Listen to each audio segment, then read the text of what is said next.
Zahra case کا محفوظ فیصلہ سنا دیا۔ والدین کے ساتھ رہنا ہے یا خاوند کے ساتھ، دعا کو مرضی کے ساتھ فیصلہ کرنے کی اجازت دے دی۔ تحریری حکم نامہ بھی جاری کر دیا۔ سندھ ہائی کورٹ نے تحریری حکم نامے میں کہا کہ دعا زہرا اپنی مرضی سے جس کے ساتھ جانا چاہے یا رہنا چاہے رہ سکتی ہے، مکمل آزاد ہے۔ عدالت نے اپنے فیصلے میں کہا تمام شواہد کی روشنی میں اغوا کا مقدمہ نہیں بنتا۔ سندھ ہائی کورٹ نے کیس کے تفتیشی افسر کو کیس کا ضمنی چالان جمع کرانے کا حکم بھی دے دیا۔ عدالت نے کیس کے تفتیشی افسر کو عمر کے تعین سے متعلق میڈیکل سرٹیفکیٹ اور سندھ ہائی کورٹ میں ریکارڈ کرایا گیا بیان بھی پیش کرنے کا حکم دیا۔ عدالت نے حکم نامے میں کہا دعا زہرا کو لاہور ہائی کورٹ میں پیش کرنا سندھ حکومت کی ثوابدید ہے۔ ٹرائل کورٹ قانون کے مطابق کارروائی جاری رکھے۔ سندھ ہائی کورٹ نے دعا زہرا کی بازیابی سے متعلق والدین کی درخواست نمٹا دی۔ فیصلے سے قبل عدالت میں جذباتی مناظر بھی دیکھنے میں آئے۔ دعا کی والدہ میڈیا سے گفتگو کرتے ہوئے بے ہوش ہو گئیں۔ پولیس نے دعا زہرا کی والدین سے ملاقات بھی کرائی۔ ملاقات کے بعد والدین نے میڈیا سے گفتگو کی جس میں والدہ نے کہا بچی ہمارے ساتھ جانا چاہتی ہے، بیان دوبارہ لیا جائے۔ میرا سوال یہ جج صاحب نے ہماری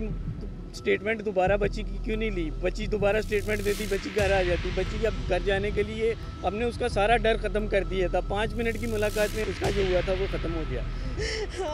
اسے بولا میں آ رہی ماما، وہ مان گئی، کہتی ماما آ رہی۔ ہم نے کہا کچھ بھی نہیں ہوگا، آپ کو ڈرنے کی ضرورت نہیں ہے، آپ جو بولو گے وہ ہوگا۔ دعا زہرا کیس تھا کیا، کب غائب ہوئی، کس خاندان سے تعلق ہے، کراچی سے پنجاب جانے والی لڑکی کی داستان ہے کیا، سب آپ کو بتائیں گے۔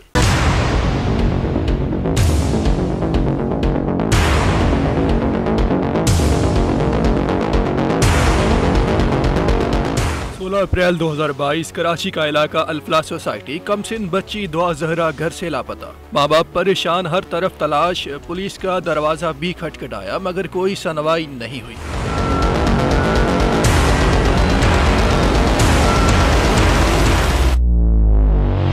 وہی دن تھا جب کراچی میں عمران خان کا جلسہ تھا۔ پولیس، سیکیورٹی سب مصروف تھے۔ روتے پیٹتے والدین سماجی رہنما ظفر عباس تک پہنچے۔ ظفر عباس نے سوشل میڈیا پر ویڈیو ڈالی، پولیس سے اپیل کی کہ دعا زہرا کے والدین کی مدد کی جائے۔ سوشل میڈیا پر خبر وائرل ہوئی تو سوشل میڈیا چیخ اٹھا۔ دعا زہرا ٹرینڈ بن گیا۔ شعبے سے تعلق رکھنے والی شخصیات نے بھی دعا کی بازیابی کے لیے ٹویٹس کی، جبکہ کچھ سیلیبریٹیز کے جانب سے ویڈیو بیان بھی جاری کیے گئے۔ سوشل میڈیا پر کوہرام مچا تو پولیس بھی حرکت میں آئی، تحقیقات شروع کی۔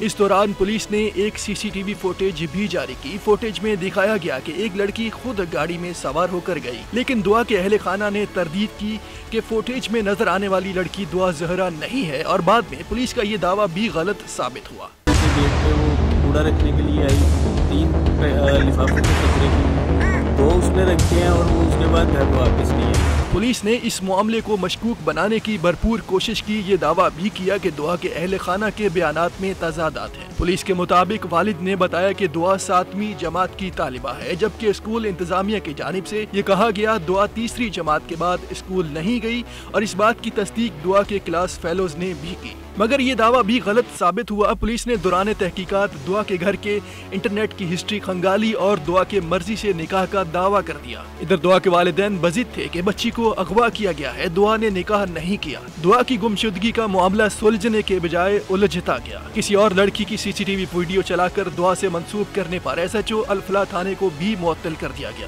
پولیس نے دعویٰ کیا کہ لڑکی نے لاہور میں ظہیر نامی لڑکے سے نکاح کیا ہے۔ پولیس دعا کا نکاح نامہ بھی منظر عام پر لے آئی۔ دعا کے والد نے کہا بچی کی عمر محض 14 سال ہے، قانون کے تحت نکاح نہیں ہو سکتا۔ سندھ پولیس نے لڑکی کے لاہور میں موجودگی کے انکشاف پر چھاپے مارے، تاہم دعا بازیاب نہ ہو سکی۔ پولیس کو مایوس واپس لوٹنا پڑا۔ پولیس کی جانب سے تحقیقات میں کوئی خاص پیش رفت نہیں ہوئی۔ اس دوران عدالت نے سخت ریمارکس بھی دیے۔ دعا کے انٹرویوز سوشل میڈیا پر چل رہے ہیں اور پنجاب پولیس کہتی ہے ٹھکانہ نہیں مل رہا۔ سندھ کی صوبائی وزیر برائے انسانی حقوق نے بھی الزام عائد کیا کہ دعا کی بازیابی کے لیے پنجاب پولیس تعاون نہیں کر رہی۔